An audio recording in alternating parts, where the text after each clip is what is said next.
Meus irmãos, vamos abrir nossas Bíblias no livro de Apocalipse, capítulo 2. E nós leremos a partir do versículo de número 8 até o versículo 11. Hoje falaremos um pouquinho, meditaremos um pouquinho na igreja de Esmirna. Apocalipse, capítulo de número 2, a partir do versículo 8 a 11. Diz assim então a palavra do Senhor. Ao anjo da igreja em Esmirna, escreve: estas coisas diz o primeiro e o último, que esteve morto e tornou a viver. Conheço a tua tribulação, a tua pobreza, mas tu és rico. E a blasfêmia dos que a si mesmos se declaram judeus e não são, sendo antes sinagoga de Satanás. Não temas as coisas que tens de sofrer. Eis que o diabo está para lançar em prisão alguns dentre vós, para ser dispostos à prova. E tereis tribulação de 10 dias. Sê fiel até a morte, dar-te-ei a coroa da vida. Quem tem ouvidos, ouça o que o Espírito diz às igrejas. O vencedor de nenhum modo sofrerá dano da segunda morte. Senhor, fale profundamente aos nossos corações, nos ensina a Tua palavra, nos ensine também, Senhor, a aplicá-la em nosso coração de forma que ela se torne prática, que ela se torne algo habitual nas nossas vidas, que possamos sempre praticar a Tua palavra, conforme aprendemos por meio das Escrituras Sagradas. Nós suplicamos o Teu favor nesta manhã, fale através de mim ao Teu povo, tem misericórdia, em nome de Jesus. Amém, Senhor. Meus irmãos, quando lemos a carta de Esmirna, não poderíamos falar de outro tema a não ser como ser um cristão fiel até a morte. Como ser um cristão fiel até a morte. E nós aprendemos isso exatamente com esta igreja na cidade chamada Esmirna. O livro de Apocalipse, como nós temos visto, meditado há algum tempo, é um livro que não trata simplesmente acerca dos acontecimentos dos últimos dias. É um livro que vem trazendo para nós, além destas informações, traz para nós consolo, porque a palavra mesmo Apocalipse significa revelação.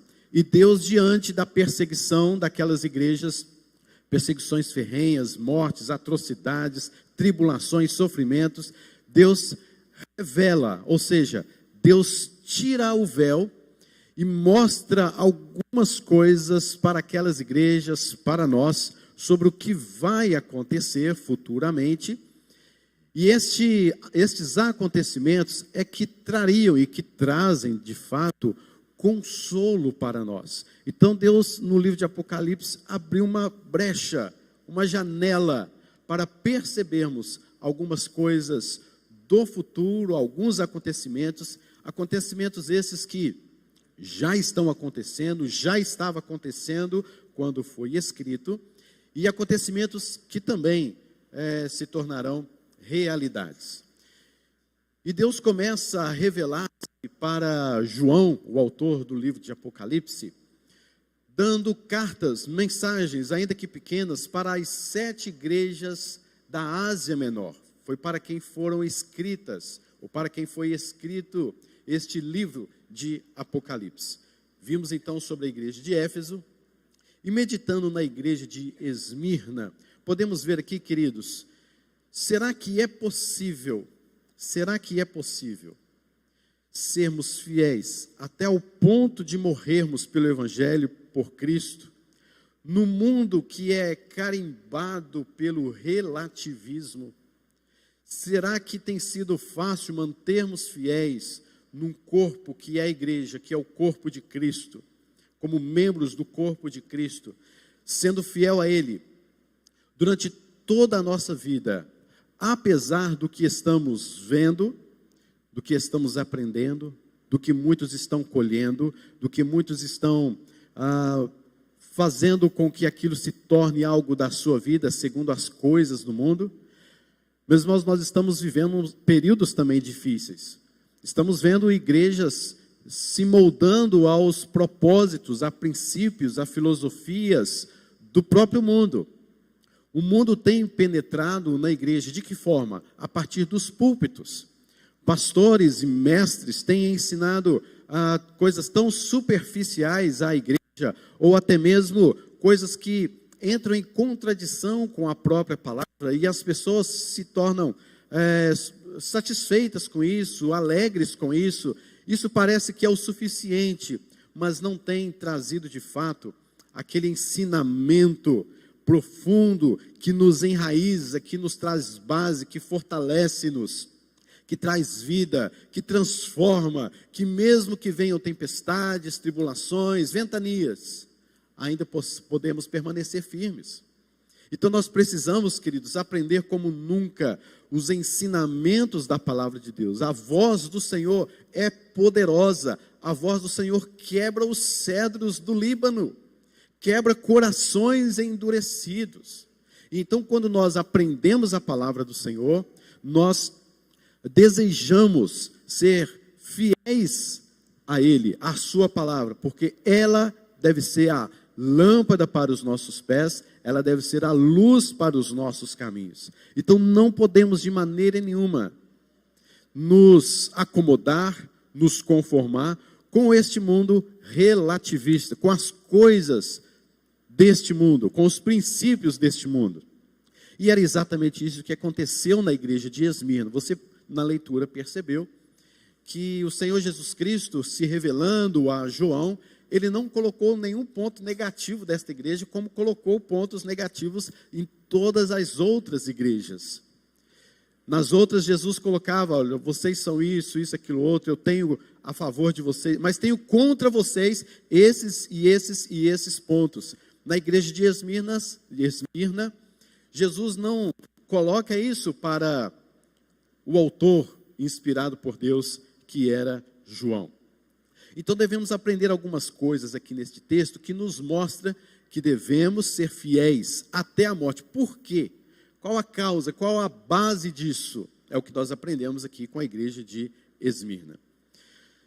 Observa comigo, queridos, interessante notarmos que a história da cidade de Esmirna, alguns acontecimentos, algumas coisas que se tinham naquela cidade, eram coisas que estão aqui nesse texto, mas de forma aplicativa, de forma a fazer algumas aplicações dentro da própria revelação de Deus. A igreja de Esmirna era uma igreja pobre numa cidade rica. Esmirna era, na verdade, até mesmo uma cidade rival da cidade de Éfeso. Era a mais bela cidade da Ásia Menor. Hoje ela está situada na Turquia asiática, na parte asiática da Turquia. Há nessa cidade hoje cerca de 250 mil habitantes. É uma cidade maravilhosa. Turquia, né? A Turquia tem cidades muito bonitas. Hoje é chamada de Izmir. Mas era uma cidade extremamente rica já naquela época, mas a palavra de Deus nos fala que esta igreja era pobre, mas tu és rica. Nós vamos ver sobre isso. É uma igreja, queridos, que enfrentou a morte numa cidade que havia morrido e ressuscitado. Você pode perceber aí que o próprio Senhor Jesus Cristo diz: estas coisas diz o primeiro e último, que esteve morto e tornou a viver. A cidade de Esmirna havia sido fundada como uma colônia grega no ano 1000 antes de Cristo. Uma cidade muito antiga, 1000 anos antes de Cristo. Por volta dos 600 anos antes de Cristo, ou seja, 400 anos depois, essa cidade foi terrivelmente invadida e destruída. Só depois, no ano 200, passaram-se mais 400 anos, foi reconstruída esta cidade, e Lisímaco fez desta cidade uma belíssima cidade, que até hoje temos traços dela ainda na história. Então, quando nós vemos esta questão da história, é porque muitas pessoas disseram: Esmirna era uma cidade morta que se tornou a viver. Era uma cidade linda que morreu, mas com a reconstrução ela tornou a viver. Então este era um ditado, era algo histórico marcado na igreja ou na cidade de Esmirna, que o próprio Jesus usa desta questão para mostrar: eu estive morto, aquele que esteve morto e tornou a viver. Então quem esteve morto e tornou a viver foi o próprio Cristo. E ele pega essa questão da história daquela cidade para mostrar que ele ressuscitou, que ele é Deus, que ele está à frente daquela cidade, que ele é belo, que ele é a honra, toda a glória e todo louvor. E também é uma igreja fiel a Cristo, na cidade mais fiel, que era Roma. Desde os seus antepassados, Esmirna já era uma cidade extremamente fiel a Roma. Mesmo que ainda Roma estava começando a existir, ainda nem tinha todo aquele poder, a cidade de Esmirna já tinha parcerias fiéis com aquela cidade chamada Roma. E no ano 26, quando as cidades da Ásia Menor competiam o privilégio de construir templo ao imperador Tibério, Esmirna se colocou no lugar e disse: nós vamos construir aqui um templo. Neste templo teremos adoração apenas ao rei Tibério, ao nosso imperador. E ganhou na concorrência para ter ali um templo feito a Tibério, ao imperador, por causa da sua fidelidade a Roma 100%. Era uma cidade extremamente fiel, parceira, que caminhava com Roma a todo instante. Você pode ver que nós vemos, como nós vemos neste texto, a questão da fidelidade de Esmirna, até mesmo para Roma, e aqui o próprio Senhor Jesus Cristo também está mostrando sobre esta fidelidade daqueles irmãos a Ele. Também era uma igreja vitoriosa na questão de Jogos Olímpicos, onde o vencedor sempre ganhava uma coroa. E aqui o próprio Deus nos fala: ser fiel até a morte, e dar-te-ei a coroa da vida. Meus irmãos, ser cristão na cidade de Esmirna era um risco de perder todos os bens e até mesmo a própria vida. Era uma igreja pobre, era uma igreja caluniada, era uma igreja perseguida, era uma igreja que, portanto, só recebeu elogios de Cristo.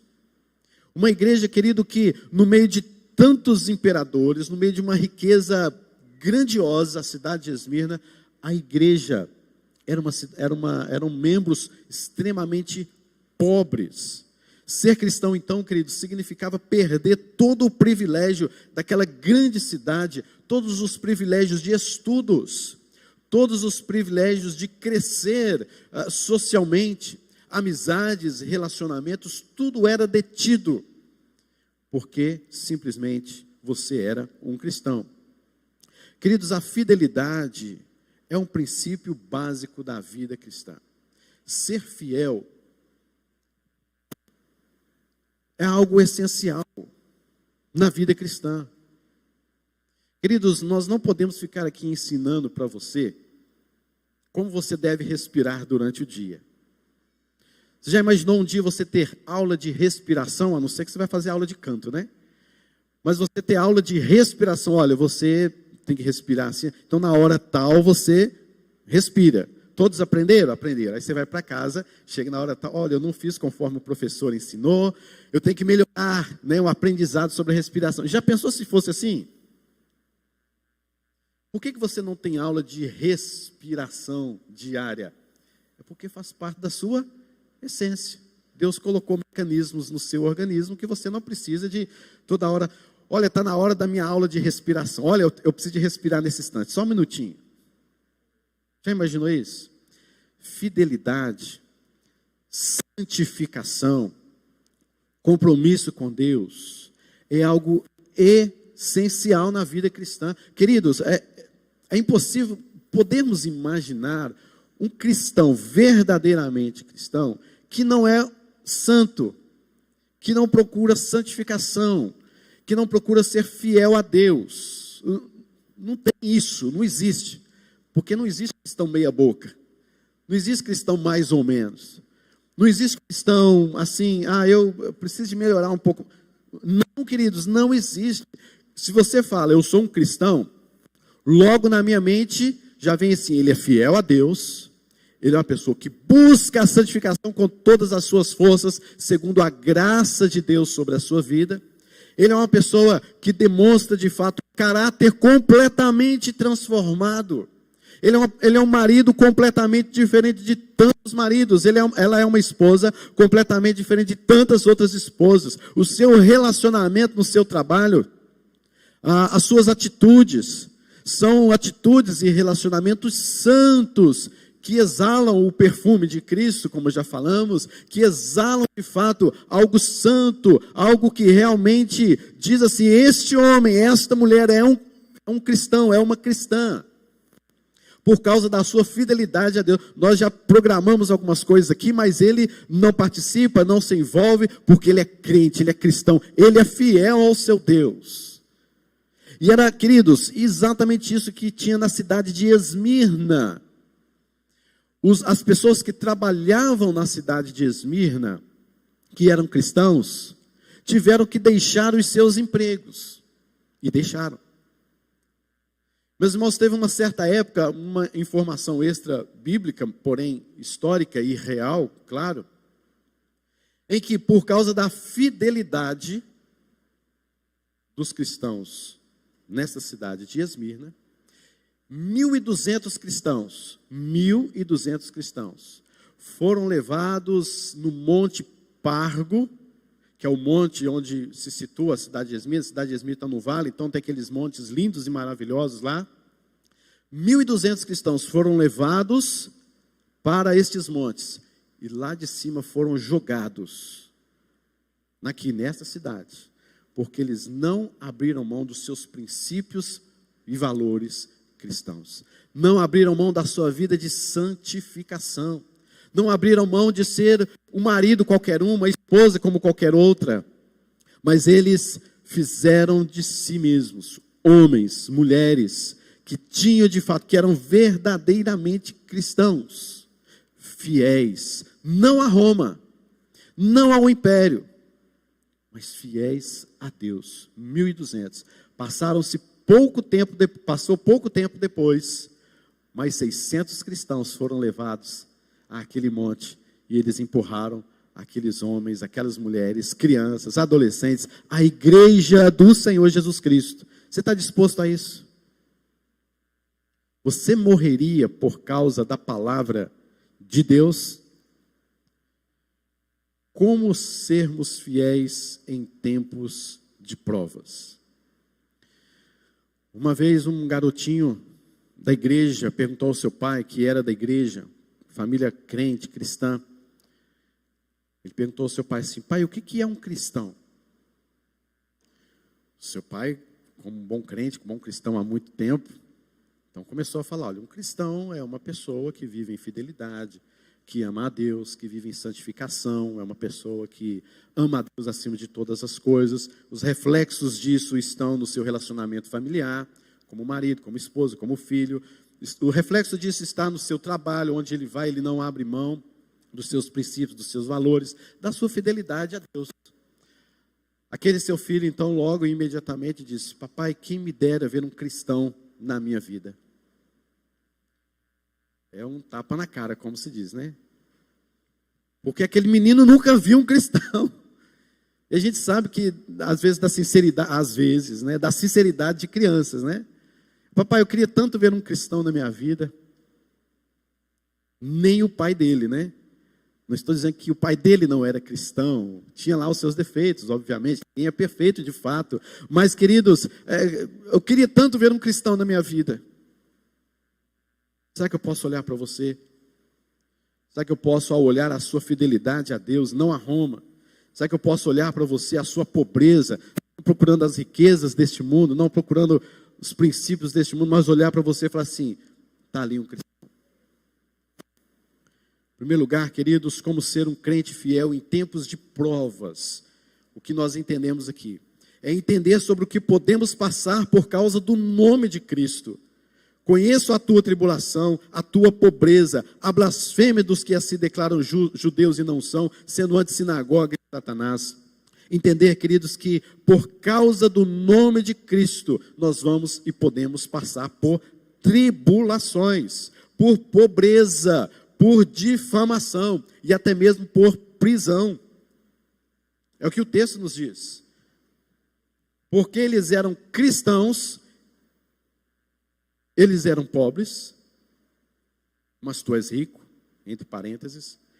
Haviam pessoas blasfemando contra eles, pessoas que se declaravam judeus, protetores da lei, mas que na verdade não eram antes, eram a própria sinagoga de Satanás, disse o próprio Senhor Jesus Cristo. Então, queridos, ser cristão é entender sobre o que podemos passar por causa do nome de Cristo. E você pode passar por tudo isso, por que não? Segunda coisa, queridos, como ser um crente fiel em tempos de prova, sabendo que a avaliação do sucesso de Jesus é diferente da avaliação do mundo, sabendo que a avaliação do que é sucesso, do que é vida, de acordo com Jesus, o Evangelho, é completamente diferente daquilo que é a avaliação do mundo. O versículo mesmo de número 9 nos vai dizer isso, porque vocês são pobres. A palavra pobre aqui, queridos, significa um mendigo seminu, assentado à beira do caminho, sem absolutamente nada para comer, nada para vestir, sem amizades, sem companheiro, sem alguém para ajudar. A palavra pobreza, aqui no seu original, significa exatamente isso. Isso é ser cristão. O que eu fico triste é em ver, queridos, quantas pregações hoje nas nossas igrejas, por aí afora, estão falando coisas exatamente o contrário, que você tem que ser rico, que você tem que ser isso, que você tem que determinar, que as coisas têm que mudar, quando na verdade o texto fala, vocês são pobres, mas o que mostra a vocês é que vocês são ricos da graça de Deus, do poder de Deus, da presença de Deus, está aqui entre parênteses, mas tu és rico. É como se o próprio Espírito Santo, que andava no meio da igreja, falava assim, bem na orelha, né, da igreja, falava assim, mas eu sei que vocês são ricos. Coisa linda isso, né? Vocês são pobres, mas vocês são ricos. Que coisa maravilhosa, ouvir o Espírito Santo falando no nosso coração. Eu sei que vocês estão passando, mas eu estou com vocês. Vocês são ricos. Eu sei que vocês são pobres em relação a tantas coisas, não apenas financeiramente falando, mas algumas áreas, enfim, mas vocês são ricos. Ouça o Espírito Santo, quem tem ouvidos, ouça o que o Espírito Santo diz às igrejas. Em terceiro lugar, estando pronto a fazer qualquer sacrifício para honrar a Jesus. Ser fiel até a morte. Não é, querido, ser fiel durante todo o período da sua vida até a morte, um período temporal. É claro, óbvio, isso também, evidentemente, com certeza. Você tem que ser fiel durante todo o tempo de sua vida até quando você morrer. Mas o que o texto está dizendo não é nesse sentido. O texto está dizendo o seguinte, se for necessário você morrer até a morte ali, ser fiel. Se alguém chegar a perseguir e etc., e querer matar, como aconteceu no Monte Pargo, até naquele momento ali, seja fiel, não negue o meu nome, porque vocês vão passar por prisões, e esta prisão, esta prova, estas tribulações, olha o que Jesus Cristo diz para a igreja, vocês vão ser postos à prova, vocês vão ter tribulação de 10 dias, sabe o que significa tribulação de 10 dias? Significa, vocês vão ter tribulações em dias contados, vocês não vão ficar 1 minuto a mais, 1 minuto a menos do tempo que vocês vão ficar presos. Eu estarei com vocês. Esse tempo é perfeito. Eu estou no controle da vida de vocês. E mesmo que vocês passem por tribulação, essa tribulação está com seus dias contados. Vocês não vão ficar um dia a mais, nem um dia a menos. Controle do Senhor, até mesmo sobre as provas, as tribulações. E precisamos estar prontos, então, a fazer qualquer sacrifício para honrar a Deus. Quarto lugar, queridos, sabendo que Jesus está no controle de todos os detalhes da nossa vida. Jesus sabe o que acontece conosco. Jesus sabe que nós seremos presos. Jesus sabe que nós podemos passar por tribulações. Jesus sabe de todas as coisas. Mas Ele há de nos dar a coroa da vida quando formos fiéis até a morte. Querido, veja bem, não é uma questão de toma lá, dá cá. Não é uma troca. Não é obras. Ah, se eu fizer isso, isso, aquilo, outro, e até a morte, aí só assim que Deus vai me dar a coroa. Não é uma troca, é uma evidência. Porque todos os cristãos, verdadeiramente, estou falando de cristão sério, eles vão permanecer fiéis. Porque aquele que começou a boa obra há de encerrá-la em Cristo Jesus no último dia. Então todos os verdadeiramente crentes serão fiéis e até mesmo a morte. Então isso aqui não é simplesmente uma troca, não é uma troca, mas é uma evidência na vida do verdadeiro cristão. Meus irmãos, quem tem ouvidos ouça o que o Espírito diz às igrejas. O vencedor de nenhum modo sofrerá dano da segunda morte. A primeira morte é aquela lá em Adão. Quando nós morremos, estávamos mortos nos nossos delitos e pecados. A segunda morte é a condenação eterna. Então aqueles que ouvem a voz do Senhor, o Espírito diz às igrejas, de nenhum modo, a ira de Deus vai cair, a justiça de Deus vai estar sobre esta terra no último dia, o julgamento de Deus virá, as coisas vão acontecer, mas de nenhum modo, parou para pensar nisso? De nenhum modo você sofrerá a segunda morte. Mas para isso você tem que ser um cristão verdadeiramente cristão, chamado pelo Senhor, convicto pelo Senhor. Queridos, que a vida desta igreja em Esmirna possa nos ensinar o caminho da fidelidade, o caminho da santificação fiel. Você se santifica porque você é fiel ao Senhor. Você busca santidade porque você é fiel. Você tem apego, amor. Você busca a Deus em primeiro lugar na sua vida. Por isso, queridos, vamos aprender com esta igreja que, apesar de todas as circunstâncias, ela se mantinha fiel ao Senhor. Quem tem ouvidos, ouça o que o Espírito diz às igrejas. Que Deus assim nos abençoe, que Deus fortaleça a sua fé através da igreja em Esmirna, em nome de Jesus.